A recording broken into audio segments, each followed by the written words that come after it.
Halo guys, selamat datang di podcast Islam Culture. Jadi gimana nih? Ini udah mau Gimana nih? Kita kenalan dulu ya teman-teman. Kenalin, nama aku Nazia Siti Fadila. Kenalin, aku Faya Azhara Winnie Putri. Dan aku Fatia Fatarani. Jadi teman-teman, kita akan podcast tentang keluarga dalam Islam nih. Nah, agak ini ya. Relate banget ya. Sensitif. Iya. Relate banget sama Jujur, kehidupan. relate, jujur. Jujur.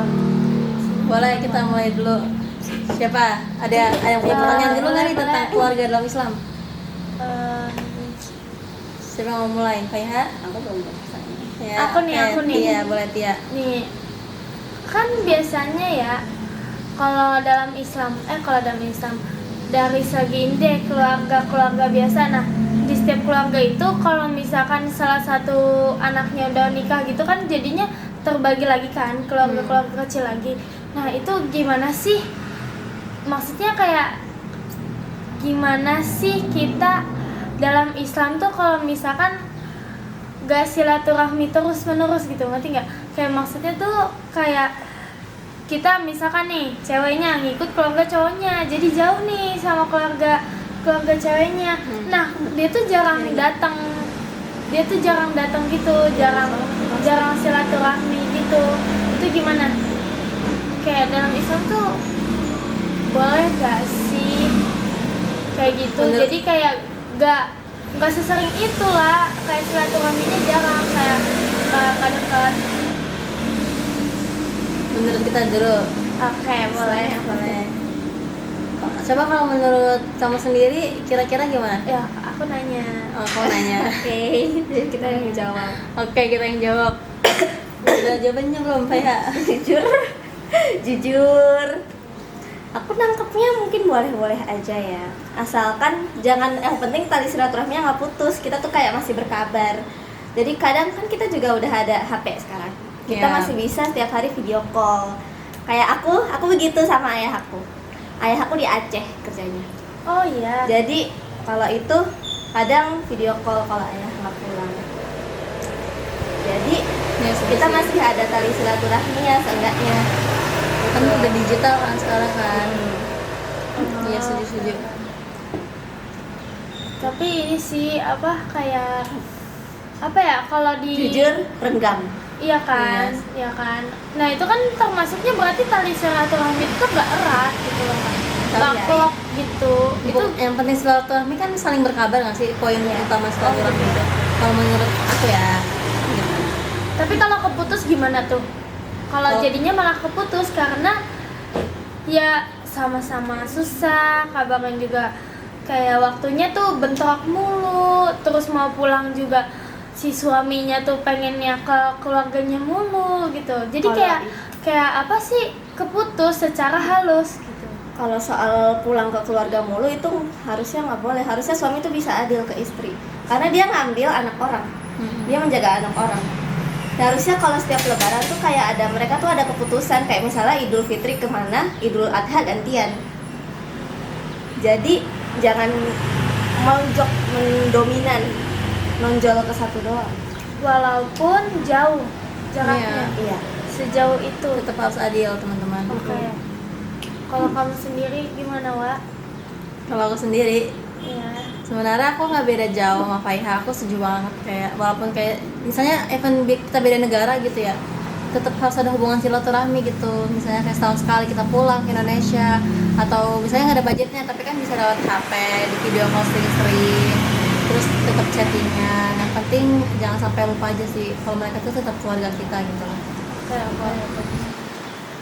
Oh iya sih, sama aku sempat baca hadis riwayat Bukhari kalau nggak salah deh, itu tentang tali silaturahmi itu tidak boleh terputus sesama muslim karena Nabi tuh nggak Kan? suka ya. Cuma emang susah sih mempertahankannya tuh, kayak tergantung dua belah pihak kan tentang kayak gitu. Tapi ya kalau bisa dijaga terus sih, jangan sampai putus. Siapa lagi yang kita punya selain keluarga kan? Iya. Loh, kan udah punya keluarganya kayak lingkupnya tuh keluarganya udah ada lagi, keluarga barunya. Tapi kan gitu. tetap awalnya kan tetap mereka kan keluarga kita walaupun keluarga jauh. Walaupun misalkan nih keluarga asli kita tuh malah kita nggak dekat, walaupun misalkan kayak istilahnya tuh dalam tanda kutip tuh kayak traumatik atau mungkin ada suatu hal dendam-dendaman beda sama kasus keluarga lagi ya gitu. sekarang. Gitu. Bisa sih saling berkabar-kabar aja kalau yang kayak gitu. Jangan sampai Walaupun- benar-benar lost aja sih menurut aku. Walaupun udah seberantem itu gitu nggak apa, harus tetap Dijaga kalau menurut aku ya.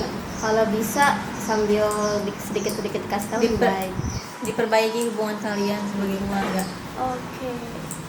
Berarti itu juga omongan suami istri itu penting banget ya berarti. Banget Dan untuk setuju. membagi-bagi. Justru itu tulang itunya, fondasi utamanya dari sana pasti. Ntar bisa meluas soalnya kan ya. Pasti sih susah. Kalau ini deh, tadi kan kita ngomongin tentang silaturahmi kan. Tapi sebenarnya menyinggung pembahasan yang ada konflik tadi pembahasan itu.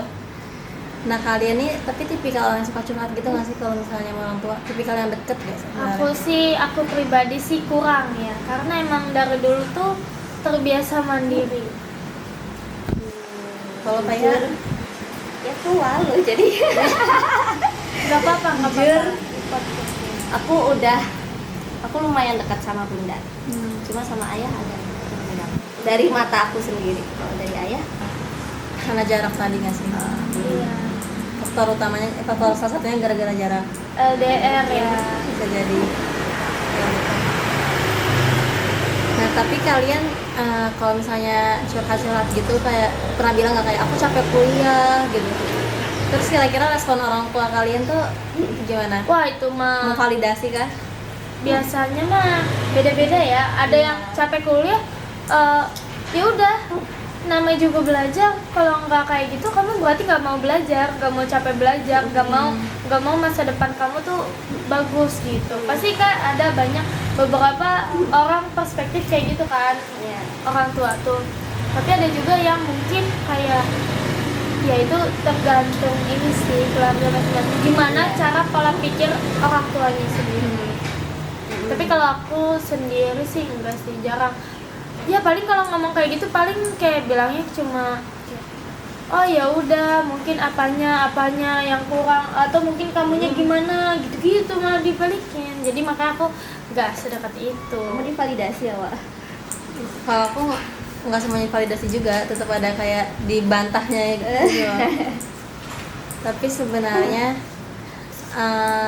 kita boleh banget loh guys curhat ke orang tua, walaupun kayak misalnya mereka tuh malah tadi membantah perkataan yang kita kan mau validasi, ternyata mereka tuh nggak memvalidasi perasaan kita kan. Sebenarnya kita bisa tetap cerita ke mereka, tapi ada tersendiri. Kayak misalnya curhatnya pelan-pelan, nggak bisa langsung ke akar masalahnya. Itu nggak ada Harus di Apa keep secret. apa Terus kalau nggak kayak yang misalnya kita mau curhat permasalahan yang besar nih, nah yang besarnya nggak usah diceritain banget aja, kita spill yang dikit-dikit ya aja, yang bikin mereka tuh Tipis-tipis ya. yang gak marah. Jadi mereka tuh Jadi tahu kita tuh tapi nggak tahu bisa banget. seterbuka itu dong sama orang Nah, itu juga sama aja, tetap nggak seterbuka itu dong. Iya sih. Jatuhnya lebih ke formalitas aja buat Iya. memenuhi psikologis anaknya itu. Tapi walaupun kita dibantah, kita tetap hormatin mereka sebagai orang tua juga gitu loh. Iya itu. Nggak bisa harus kayak harus. ya kan, ya mau gimana pun mereka tetap orang tua kita. Iya.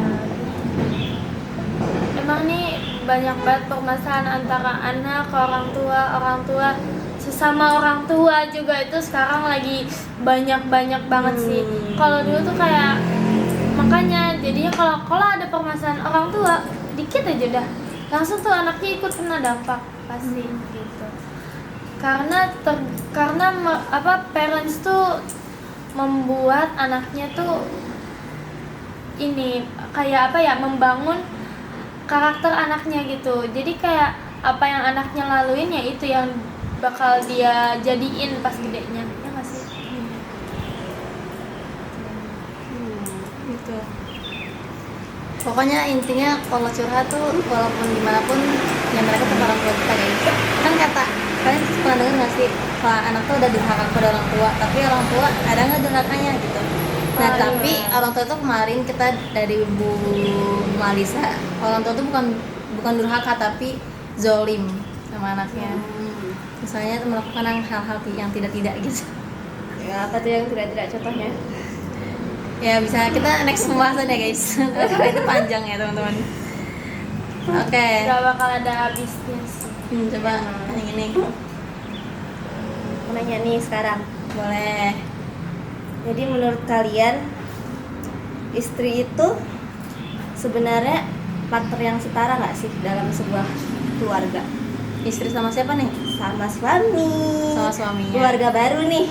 Terus dia tuh perannya tuh setara atau gimana? Atau kayak yang cuma wajib rumah tangga mah istri doang, suami mah dia aja nyari nafkah. Wah itu mah panjang banget ya pembahasannya, nggak ada habisnya. Itu lagi-lagi tergantung mindset si cowoknya kalau itu. Dua-duanya sih. Oh iya dua-duanya sih. Ya, Cuma lebih pengaruhnya tuh ke cowoknya, kayak kalau misalkan nih cewek udah mikirnya tuh, aku tuh gak harus rumah tangga doang kok, aku bisa kerja. Tapi kalau suaminya nggak suka, itu juga bisa menimbulkan perceraian tau.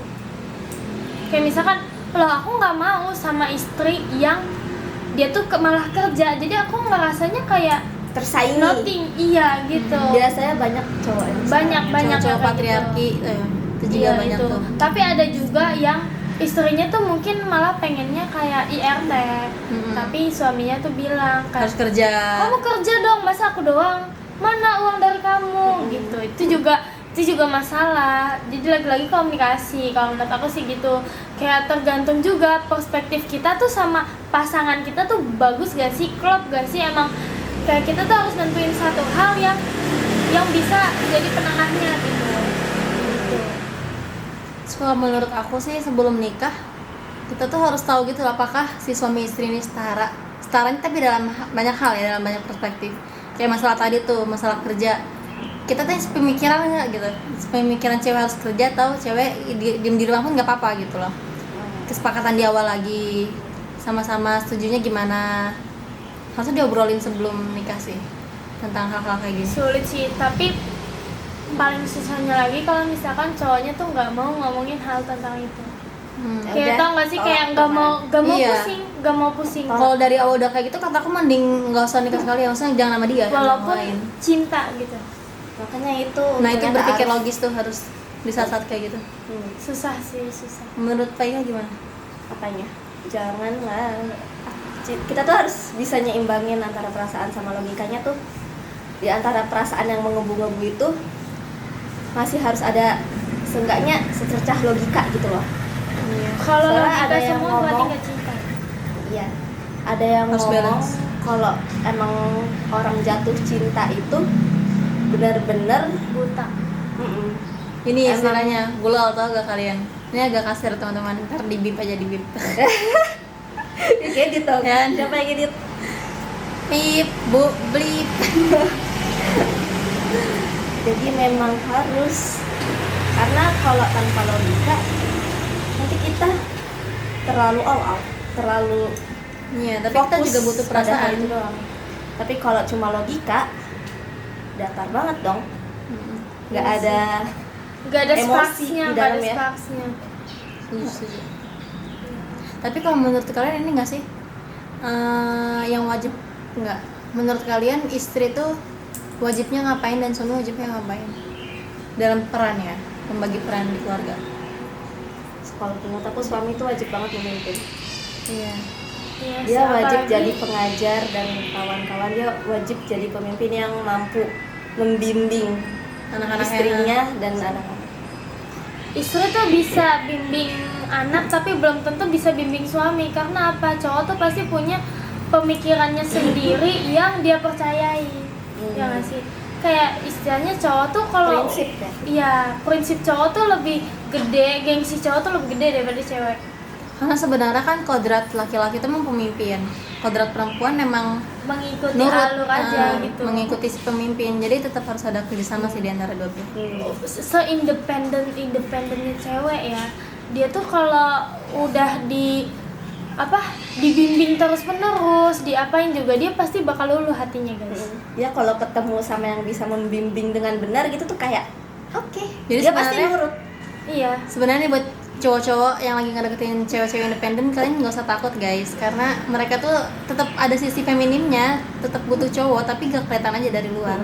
Mereka nggak mau aja. Iya, Masih karena pada Dia tuh- dasarnya kita tuh nurut Iya, sama mereka tuh emang cewek-cewek tuh pengen kelihatan kuat aja, pengen kelihatan strong.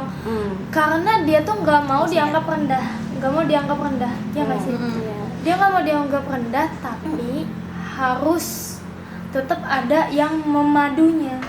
Karena apa? Biar gak ini malah kalau misalkan kayak gitu, kalau misalkan apa ya? Tadi lupa.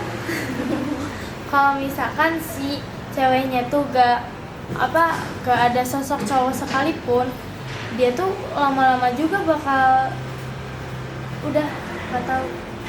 Pokoknya cewek independen tuh buat ngejaga dari luar aja guys, biar gak ketangkap. Pokoknya biar gak rapuh. Ya pokoknya Mungkin agak berisik ya teman-teman.